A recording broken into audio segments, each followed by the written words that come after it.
এসেছো, যিনি রাজার রাজা প্রভুদের প্রভু সেনাদের ইহোবা পরমেশ্বর, তার জন্মদিনকে সেলিব্রেট করতে এসেছো। বিশ্বাস রাখো তিনি এক রাজার পুত্র রাজা, তিনি প্রত্যেকটা ঘরেতে আসতে চায়। আর তার জন্মদিনে যতজন ব্যক্তি আজকে সেই তার জন্মদিনকে সেলিব্রেট করতে এসেছে, জন্মদিনকে আনন্দের খুশি দিনে আসতে চলেছে, তাদের ঘর পরিবারে আনন্দ খুশি আসবে যিশু মসির নামে নাম দেখুন। আজ হাতকে চাগিয়ে প্রভুকে কাছে বলো, আজ খুদার ডিঙ্ক আছে, আজকে সেই স্বপ্ন আমার কাছে আসে। আজ পবিত্র আত্মা আমাকে বলেছে, বেটা যা, আজ মহলে কহে দে, আজ বাড়িতে বলে দে, আজ ভবনে বলে দে, আজ অনলাইনে বলে দে, যারা আমার কাছে আসছে তাদেরকে বল যে 2024 ধার্মিক বানাস শুরু করে দে, পবিত্র হওয়া শুরু করে দে, ঈশ্বরের আজ্ঞা পালন করার জন্য শুরু করে দাও।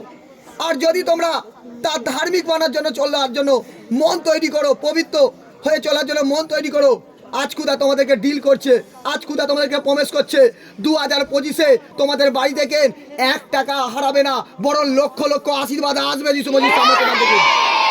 আর তিনি তার দাসের দ্বারা তিনি আজকে তাকে বলছে যে হে আমার বেটা, হে আমার বেটি, আজকে চোখের জলকে মুছে দে, আজকে জগৎকে বলে দে যে আমার পাশে একজন আছে, যিনি হচ্ছে সেই খুদা পরমেশ্বর, যিনি পৃথিবীর রাজ্য, পৃথিবীর সমস্ত সৃষ্টি করেছে নিজের হস্তে। আজ 6 দিনের সেই পবিত্র আত্মা বলছে এই গোটা নগরকে তিনি হস্ত দ্বারা তৈরি করেছে। আজ বলে দাও সেই মহলকে যে প্রভু আমি তোমার ধার্মিক পথে চলবো। আজ আমি কথা দিচ্ছি পবিত্র আত্মা, 2024 আমি যা কিছু পাইনি পরমেশ্বর, কিন্তু 2025 পরমেশ্বর আমি সব কিছু ফিরে পাবো।